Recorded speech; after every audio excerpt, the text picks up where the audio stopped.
Hello everyone, Alistair Gold here. I can still say it. Tottenham Hotspur are top of the Premier League table. There was one point I didn't think that was going to be the case as yesterday wore on, but they're still there. Spurs are up there at the very summit of the Premier League, and they will remain there for the next few days at least, until we have obviously a deciding Wednesday night at Anfield, but we'll come to that a little bit later. So Selhurst Park. Strange one. I've got to admit straight off the bat, as I always do on these if I ever can't be at a game, the way things work with the media right now is you're allowed one per organisation at stadiums. And what we do where I work, because we're London based, whoever the home journalist is gets to have the first dibs. So our man Joe is our Crystal Palace guy, so he was there yesterday while I was having to cover it from the not best case scenario way of doing it, of watching it off the telly, but that was how I had to do it. In one sense, gave me a closer look at some things that maybe I don't see as close up when I'm in the stadium. On the other side, well, you know what I'm like from videos and anything I write. I like to see everything that's going on. I like the full picture.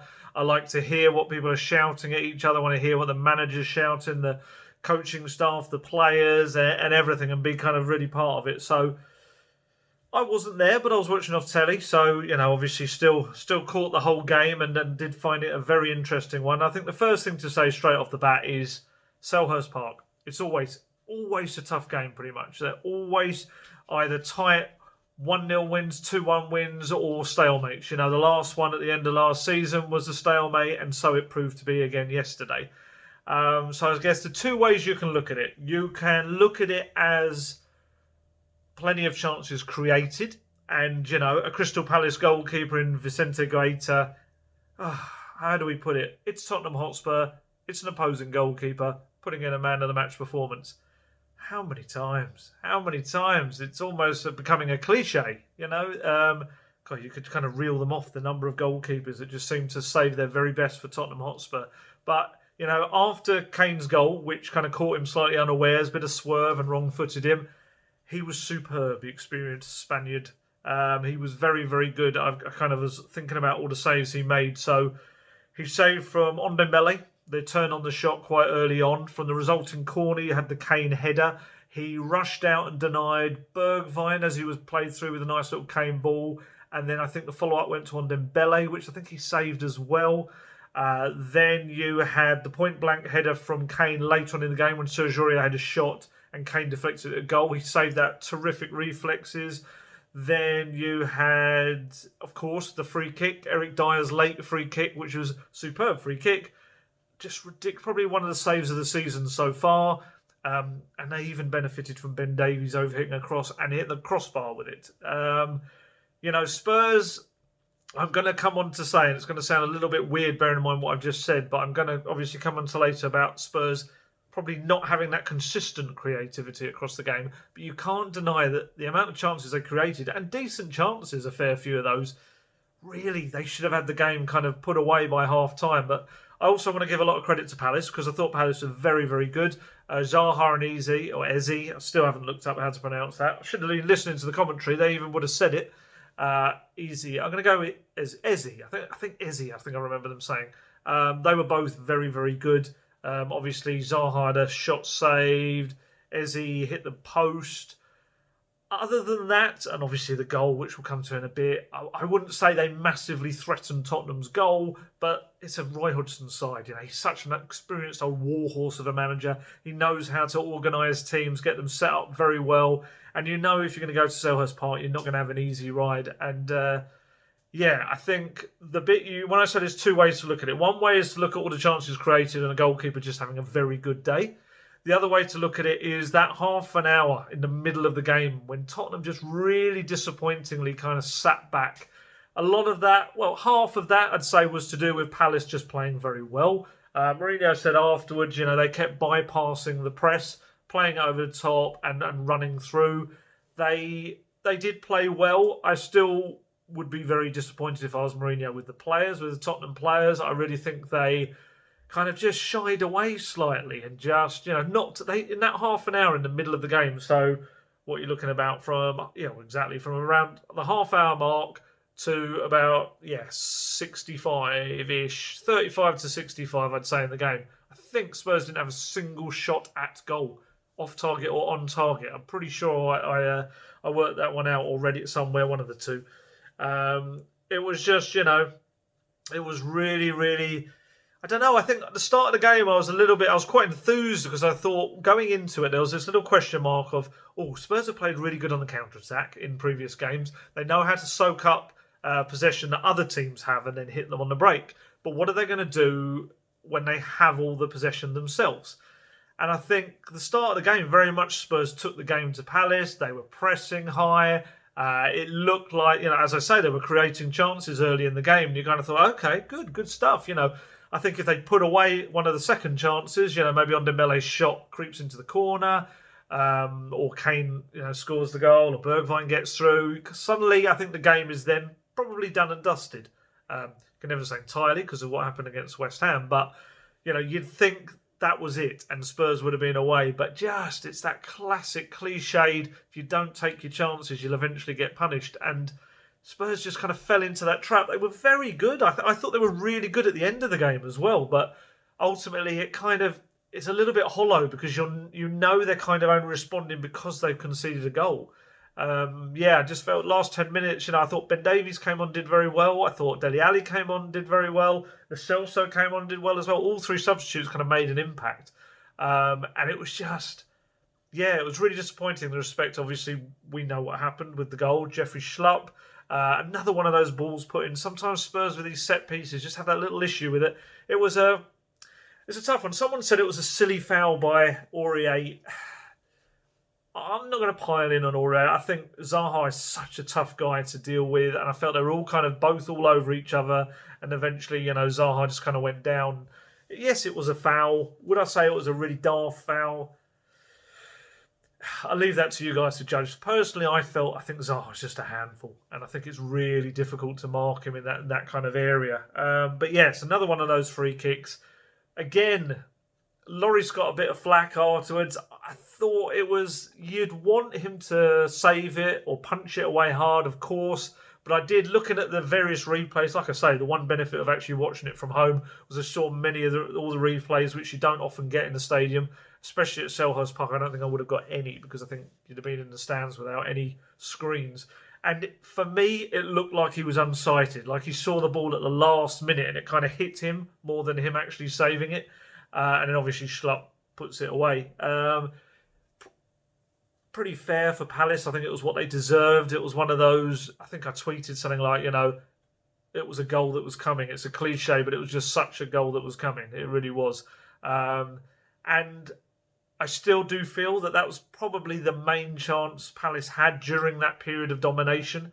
Unless I'm forgetting one. I think they pushed and they obviously don't quite have the goal-scoring threat. They've got a lot of talent out wide, Eze and Zaha. Benteke obviously scored a couple of goals for the first time in a while, but they still didn't, for me, really have that threat for Tottenham, which I think probably makes it even more disappointing because I saw Spurs' defence getting a little bit of flack, and I didn't actually think the defence on the day played that badly. I mean, I was trying to think, Lloris saves the one from Zaha in the first half where he kind of went out full length and kind of saved it along the floor. And then obviously picking the ball out of the net. Can't really think of too much he had to do. And I thought the defence, you could probably argue about Reguilon and Aurier maybe weren't too great in their distribution at times. Dyer had some sloppy balls as well. I thought Alderweireld was very good again. And I mean, you look at the defensive stats, that was the 10th goal. They finally got into double figures for conceded goals in the Premier League, Tottenham. Best defence in the Premier League. It means Spurs are now unbeaten in 11 matches. They've unbeaten in their last 9 away games. You think about what 2019 was like. Spurs, didn't have a hope in hell when they went away from home. And, to be unbeaten in the last 9 away games, I think... I think they won 5 of the last 6, something like that. It's a very, very good start. Or 4 of the last 5. Really, really kind of got that together. And another little interesting stat that I saw was how when Tottenham score first, you're under Mourinho in the Premier League, they're very unlikely to lose a game. So much so that in the 21 matches under Jose Mourinho that Tottenham have scored in first, they've only lost one of them, and that was to Wolves back in, I think it was March. So, hard to beat, absolutely. Impressive going forward, not so much yesterday. But again, it's one of these, I kind of feel like you could go in harsh, you could really go in and go, oh, it's Palace. But two things, it's Palace doesn't really apply. I do think Palace are a decent side. But most of all, I think Spurs created enough and had a goalkeeper absolutely at the top of his game when on another day that game could have been 3-0, 4-0. And probably had those chances gone in, Palace then couldn't have argued. But Spurs did give them that bit in the middle of the game where they grabbed their goal and they grabbed their point. And ultimately, weirdly, others around you could argue two ways. You could argue Spurs, when others around them fall, don't take advantage. Or you could look at it of the glass half full of Chelsea messed up at Everton, and then after Spurs didn't get all 3 points when they should have come away with them, Liverpool obviously went to Fulham and rescued a point, really. So I don't want to say all's well that ends well, because it wasn't quite, but they still sit there at the top of the Premier League table after, 12 matches.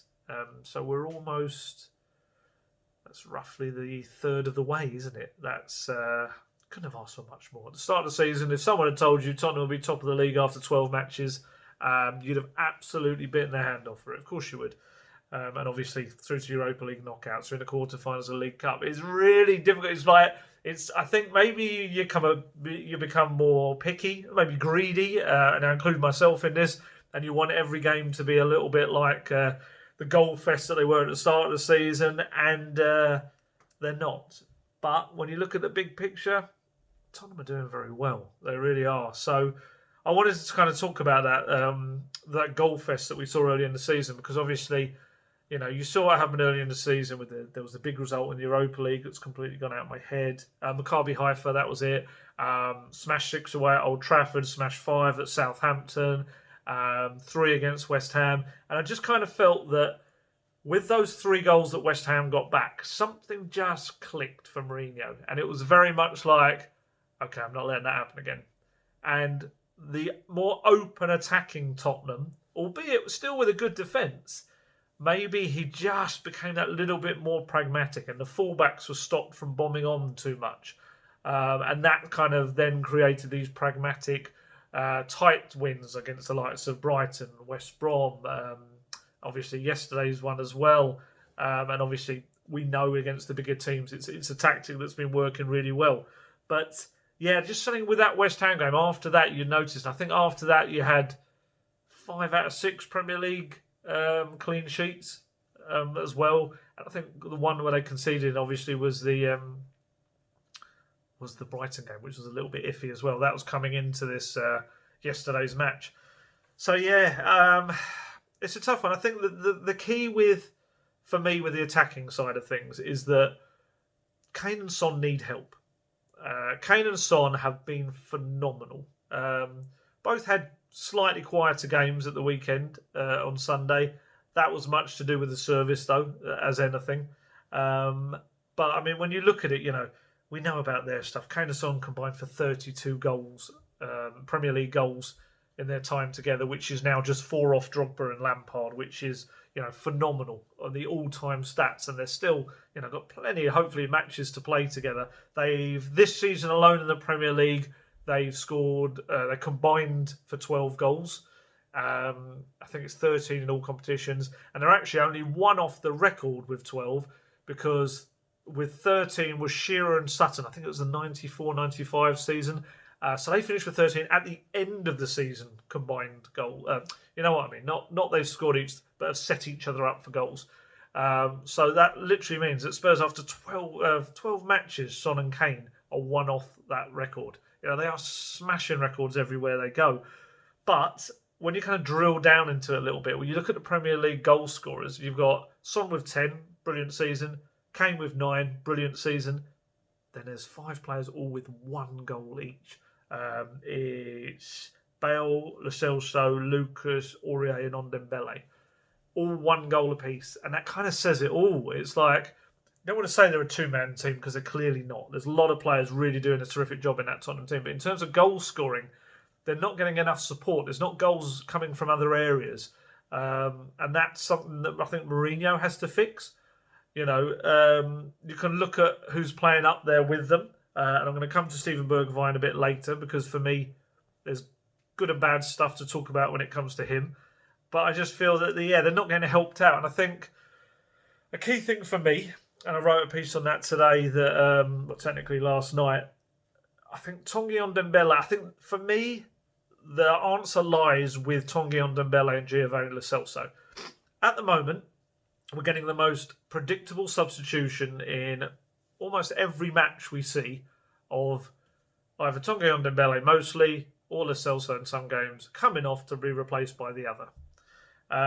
We have thus far only seen them play on the pitch together twice. They started in Austria against Lask together with Højbjerg, the dreamer midfield trident, which just didn't work on the day. They didn't gel properly. They hadn't worked on it clearly enough. And neither Lo Celso or Ndombele were quite fit enough, I think, to make it work. Then we saw it again for the last half hour a week later against Royal Antwerp, where I thought it looked a bit better. For me, Mourinho kind of made the key point that he felt you could see them both on the pitch together once they were fit enough to do so. He said that was key. When the Lo Celso and Ndombele were at the required level so they can tackle back, defend, and put on the attacking performance that are required, then they will work together in that midfield somehow. And I just feel, for me, I'd like to see that happen. I think when it's almost a case of if Ndombele or Lo Celso aren't doing it, there's such huge pressure on Kane to be the new Eriksen / Kane. It's too much for him. And yesterday his passing stats weren't great. There was 65% success rate. And I think Ndombele started the game well, played that lovely pass, first time pass into Son, who then fed Kane for the goal. Then had a couple of attacking moments, could have scored himself twice. Then he went very quiet. That middle 30 minutes or so that I was talking about, that pretty much coincided with Ndombele going very quiet. And then not weirdly, I think it's probably human nature, he looked across to the sideline and saw Lo Celso was about to come on, knew exactly what was about to happen, and suddenly went into this frenzy of creativity. He pulled off one of the finest little touches of the season. You hopefully saw it, of the ball came into him just outside the area, and without even kind of thinking, it was so instinctive, played this amazing Rabona. Rabona, in case anyone doesn't know, it's when you kind of cross your legs behind each other. One leg goes behind the others and flicks the ball. Eric Lamela famously scored that goal in the Europa League a few years back with one. But this was a similar kind of move, but his brain, he knew someone was out wide. I can't remember if it was Reguilon. I feel like it was. And he just clipped this fantastic Rabona cross out to the wide. Ball came back, and Højbjerg had a shot that was quite comfortable for Gaeta. But he then went off. Lo Celso came on, did a couple of nice little things, worked hard, put in a really good free kick that Eric Dyer should have headed on target. That's another chance for you. Eric Dyer headed the ball wide, completely unmarked. And I just feel that the two of them on the pitch together would give so much more service to whoever is ahead of them. You'd have, it's the through balls that Spurs miss when one of them, whoever's on, is going quiet. The key though from Mourinho is how do you get them both on without weakening the team? Because we know Højbjerg is going to start superb, absolute midfield general, and I've put some of his quotes in my talking points. He talks really so interestingly about the game. Then you have Moussa Sissoko. Moussa Sissoko is a player who constantly has to convince managers. Let's put it that way. With Pochettino was the same, and now it's Mourinho. And they kind of realised that because of the work he does off the ball, the covering, the tracking, the moving across all sides of the pitch and coming back and also pretty much being an auxiliary right back as well, he kind of makes himself almost essential. We know his limitations. We know he's not going to do a lot with the ball. When he gets into attacking areas, it's like he's suddenly found himself in an alien world and doesn't know what to do. And we know his passing sometimes is a bit rushed and hurried and and it's not the greatest. But in terms of his defensive work, it can be quite important. So you then have the issue of if you take him out, and we kind of saw at Lask, although I still think that was fitness-based, Lo Celso, Ndombele and Højbjerg probably isn't going to work against certain teams. I think it could against some of the teams in the Premier League. So that leaves you the other option of perhaps one of the front three. Obviously, it's not going to be Son and Kane, so it's Bergwijn, Bale, Lucas, whoever you're going to have on the right. Then maybe you give up that spot to Lo Celso. Maybe you push Lo Celso further up the pitch. Ali did this under Pochettino a bit. He played out on the left and cut inside a lot. I think Modric started that way at Tottenham as well. And what you then do is you allow a fullback to bomb on, and that provides your width, and that player comes in as another playmaking outlet. I'd be very interested to see. And I think someone like Lo Celso, you're going to get the defensive, aggressive play as well. And I just do wonder the magic that Lo Celso, Ndombele, Kane, Son could all kind of weave together. It's quite exciting. It's not one for every game because you've still got a certain Gareth Bale to fit in there as well, which is just all madness. But yeah, I just think there's a lot of pressure on Ndombele or Lo Celso to be the man, and it's just I don't know. And again, that then becomes Kane's issue and having to drop back. And while Kane has been phenomenal in a creative role, you obviously, every time he does that, you're losing an attacking player going forward if the other two aren't bombing on around him. So yeah, I'd be intrigued to see kind of what Mourinho does about that, because I just feel they've, despite me saying all the chances they created, I still feel over the course of a game they're having these big dips in matches where they're not getting enough attacking intent out of what they're trying to do. So yeah, Son, Ndombele and Lo Celso, I'd like to see it. So I just remembered, sorry, I went off because I was trying to remember who exactly I want to talk about next, and it was Dele Alli. So I touched on him very briefly there, but I don't know about you, but wasn't it great to see him back in a matchday squad? Look, I totally understand the argument of Tottenham at top of the table. Should he merit a place on the bench? Has he done enough in previous matches to do so?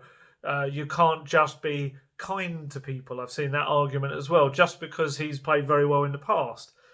But I just don't know. I really like Dele Alli. In terms of interviews in the past, he's always very interesting to interview, and also he's just an incredibly talented young man. Whether he's playing and using the utmost full potential that he has, obviously that doesn't look to be the way right now. But what I would say, and I want to make this very clear, I thought he came on and did really well. He only got 5 minutes of normal time and added time, but he came on and he made a difference. And that's exactly what you want him to do. Came on, and the first thing he did was he made a really important block tackle to stop Izzy, who was running through Izzy. And it essentially would have been running into the penalty area to score, probably. It was a huge tackle in a big moment. And then, you might have forgotten, you might have known, it was Dele who won the free kick that Eric Dyer almost scored from at the end as well. He worked really hard, got himself stuck in, got into attacking areas as well. And yeah, he did really well. And I think he was only on the bench, we know, because Gareth Bale was ill. Gareth Bale has got Mourinho described it as a kind of a touch of a kind of a flu-y type thing. Not enough to keep him in bed all week. And he said he'll be back for Anfield, Bale. But just something that just didn't feel quite right on the day. And it wouldn't have done him any favours to kind of come along. And you don't know whether he's going to pass that on as well to other players. So that gave Dele a spot. Also, Harry Winks wasn't involved at all. Interestingly, all three players that came off after 58 minutes against Antwerp were not in the squad at all. Yeah, because Bale was ill, Winks wasn't there, and Vinicius went along but only as the 19th man. So, don't know whether he just... Well, he didn't because Bale was ill, but it's a strange little quirk. So, in terms of Tottenham's kind of plans with Ali and Winks, they're slightly different. With Winks, I've been told there's no chance of him going next month at all. I know that will disappoint some people who aren't big Winks fans, but if you look at it logically, essentially, you're one injury away for Sissoko and Højbjerg from Winks coming into that team and playing quite regular football. Whether you like him or not, he is an England international who I probably would agree isn't playing at the top of his game, isn't using his full potential either right now.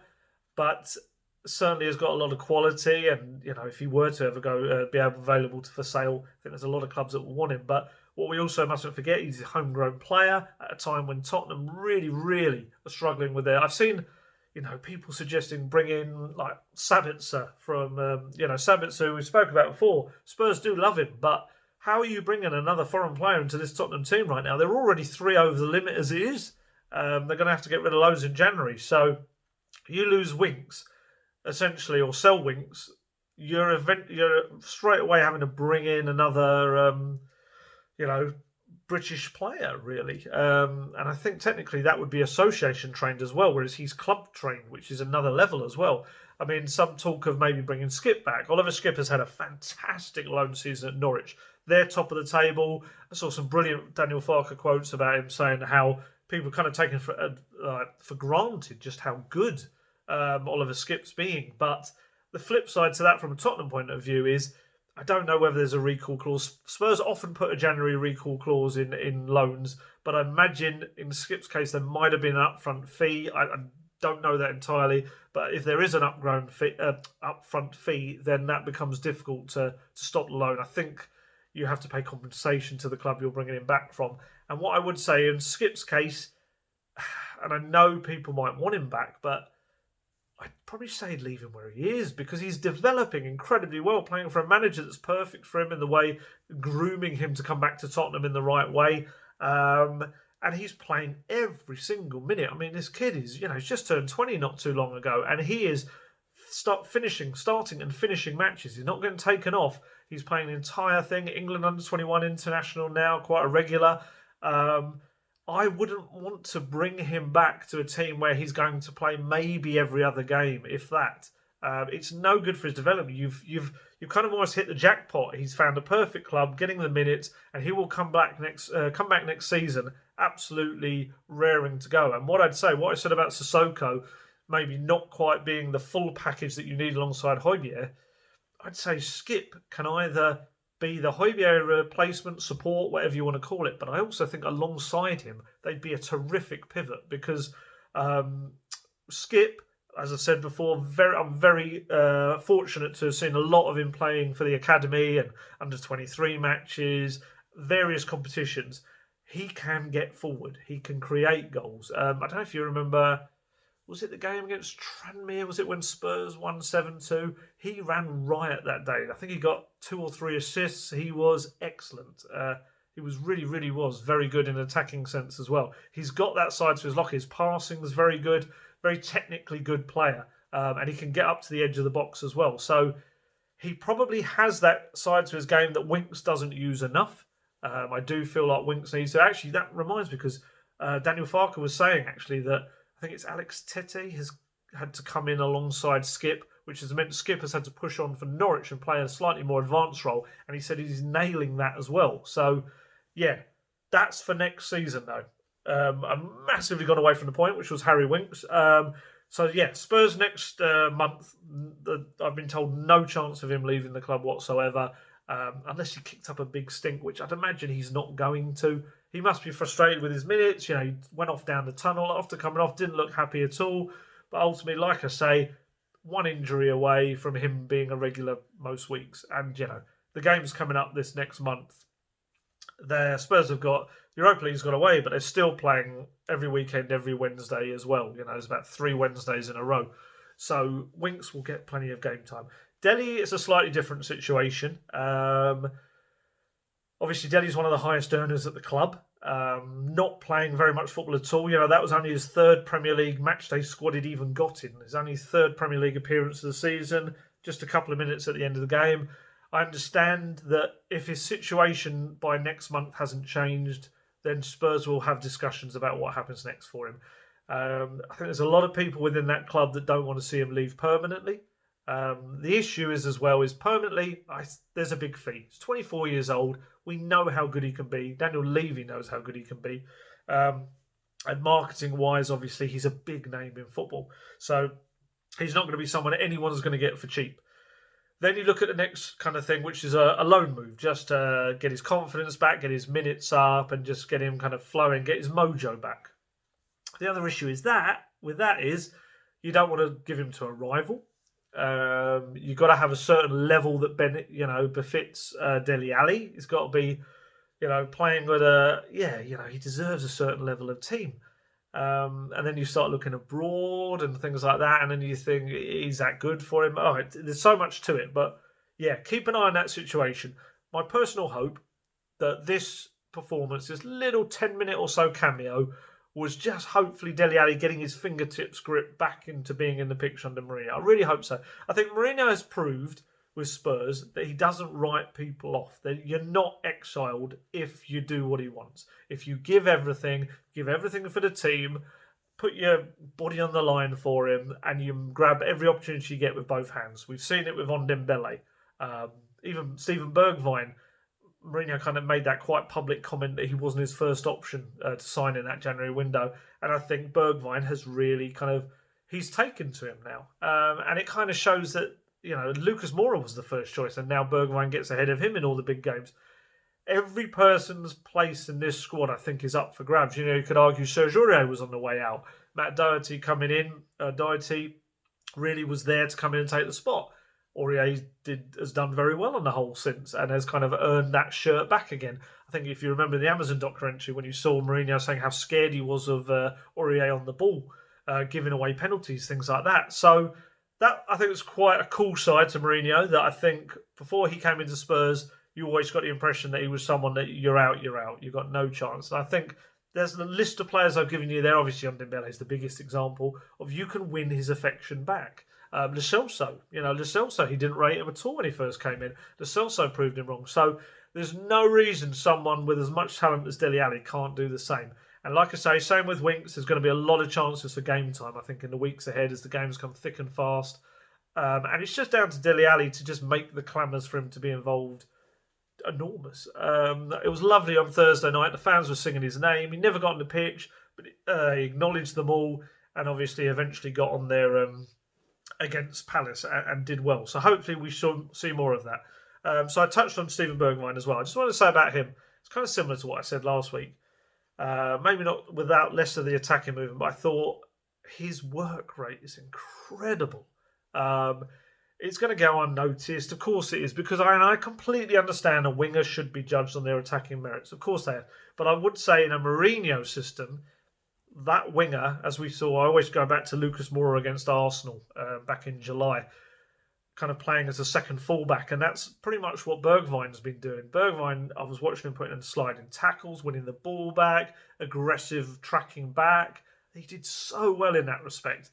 His attacking wise, he didn't see enough of the ball, probably didn't use it well enough when he had it. He had that chance in the first half, it couldn't quite get to before the keeper rushed out and got him. I just think he's doing a lot of the right things that Mourinho wants. I think it just maybe hasn't had the luck, maybe hasn't had the service.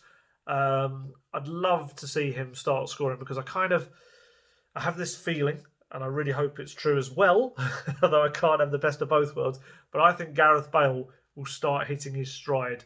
I've probably said this before. Come Christmas, New Year, I think you'll start to see the Gareth Bale that you all want to see, and we all want to see. People probably a little bit down on him because I think they expected to see the Gareth Bale that left in 2013. But I think you've also got to appreciate he's pretty much spent the last year before he came to Tottenham barely playing any football. And then obviously missed pre-season, picked up an injury, and he's kind of been playing catch-up ever since. Very similar to Sessegnon last season with the injury that he took an age to come back from, and now he's doing very well for Hoffenheim. Lo Celso has missed 3 pre-seasons. Ndombele's missed pre-season. All of these players, you need time. We sometimes, and I'm as guilty as anyone else for this, sometimes we don't look at the whole circumstances around a player. And I feel I think that's going to be the case with Bale. I'm intrigued to see whether he comes straight in at Anfield. Yeah, my gut and probably most people's common sense probably says no. You probably think it will be another night for Bergwijn, or maybe Lucas comes in with fresh legs, because obviously you're going to have Robertson and Mane coming down that side. But Bale is a big game player. Champions League finals a couple of years back against Liverpool. He totally changed the course of that game. That incredible overhead kick, scored that late goal that was a little bit fortunate as well, the one from distance. He knows what he's doing. And I think you're going to see more and more of Gareth Bale. they just don't. They're just so desperate for him not to get injured. As I said before, they've got this option to take him for a second year on loan, and I think they want to see the very best of him as it goes on. They're not rushing him into full match performance, as it were, because the worst thing you get is him absolutely opening his lips, flying down the pitch, and picking up another hamstring injury or something like that. But yeah, I'll be intrigued to see what he does at Anfield. Anfield, it's going to be a massive game on Wednesday night. Liverpool got a lot of injuries. They do look a bit shaky at the back now, which obviously with Spurs' attacking threat that they can have, especially on the counter-attack, is massive. It's going to be a big old play in the game. But obviously, Liverpool have their own threats. And Spurs' defence has been very good, but it's going to have to be absolutely on it. And it'll be intriguing to see just, 2 days break in between, who gets rested for Tottenham. I'd say the Tottenham squad is probably coming in a better place than Liverpool, unless there's any little knocks that were picked up at the weekend. You might even have Lamela back. He's kind of back doing some form of training. It might be a little bit too early for him, but other than that, it's a full squad. Whereas obviously Liverpool, very much not the case. And we know, everyone knows Virgil van Dijk, their big best defender, is not going to be there at all this season. So it's a game that I don't think Tottenham should fear in any way. It's a game that they've got to believe in, and I think if they could come away with some kind of result from Anfield, which will have 2,000 fans there as well, I do feel like the fans have made a difference in the stadiums. I think we've really seen this weekend. I think some of the teams, the likes of Fulham, likes of Palace, have really benefited from having that vocal support behind them. And I think at Anfield, obviously, very sad news that Gerard Houllier has passed away as well, and there'll be that slightly emotional element to things as well. You'd imagine there'll be something before the game. A big manager for them, won a lot of trophies, so yeah, there's going to be all of that, and I think the fans really do play their part in that atmosphere as well. So it'll be interesting to see how it all kind of meshes together on Wednesday night. What else we got? Europa League. I was going to talk about that very briefly. Spurs, if you haven't seen already, have drawn Wolfsberger in the round of 32. What's interesting about that is, Spurs have already played Lask, another Austrian side. They're both in the Austrian Bundesliga. Lask are second. Wolfsberger is seventh in the Austrian Bundesliga, 10 points behind Lask, albeit with one game in hand. So, on paper, it's a very good draw for Tottenham. Personally, I'm hoping that by, mid-February, I'm not sure I haven't looked which way around the home or away game is, but, it'd be lovely if fans could be involved in some way, and for myself, the media, to be involved as well with the away game. Certainly I miss those European away days, away nights. But it's a good draw for Tottenham. It is. If they turn up and don't do anything daft over two legs, you'd expect them to get through that, really. And yeah, like I was saying, I wanted to also very touch briefly on the fact about the fans. Obviously, I think by the time this video, many of you have seen this, it looks like London will be in Tier 3, which means, unfortunately, that the fans won't be allowed into stadiums, which is a bit gutting because while I don't think it was cost-effective for clubs, in terms of it was just wonderful to have fans back. I explained last week kind of how just Son's goal in the North London derby and having the roar of that crowd, just not being able to have the 2,000 against Leicester is such a shame. I don't think there'll be any workaround. I don't think the rules have probably been set in place for that. But it will be such a shame to see all the London clubs not having their fans back, because I do think it makes a little bit of a difference. It maybe Mourinho will see that they won't be able to get frustrated with the way Tottenham plays sometimes, but I do think it balances out in that backing, that support, that noise that even 2,000 can make, especially with that sales stand. So yeah, strange week at Tottenham Hotspur, or strange few days anyway. Obviously finishing top of the group, beating Royal Antwerp, and then the game at Selhurst Park, which I think will divide opinion. It certainly had lots of different elements to it that hopefully I've covered as much as possible in this video. Not too much. Not going to really go into too much in transfer stuff because I think that's to come. We'll probably attack that as we get to the end of the month. But we've got games coming thick and fast now, and for Tottenham, it's about just keeping on doing the job. Like I say, look at those Højbjerg quotes I wrote about this morning. he says it's all about the small details. You know, the goal conceding against Palace was all about small details not going in their favour and them not doing exactly what it is. And now he says about momentum. Spurs have not lost a Premier League game since the opening day of the season. You know, that is pretty impressive. And they've only lost one other, and that was the game in Belgium against Antwerp.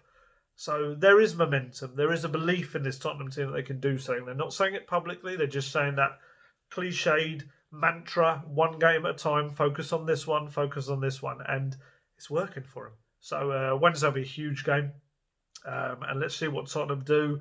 I hope it's not a boring stalemate kind of game, although that would suit Tottenham more than Liverpool. I'd like to see Tottenham do what they did against City, do what they did against Arsenal, and even better, do what they did against United.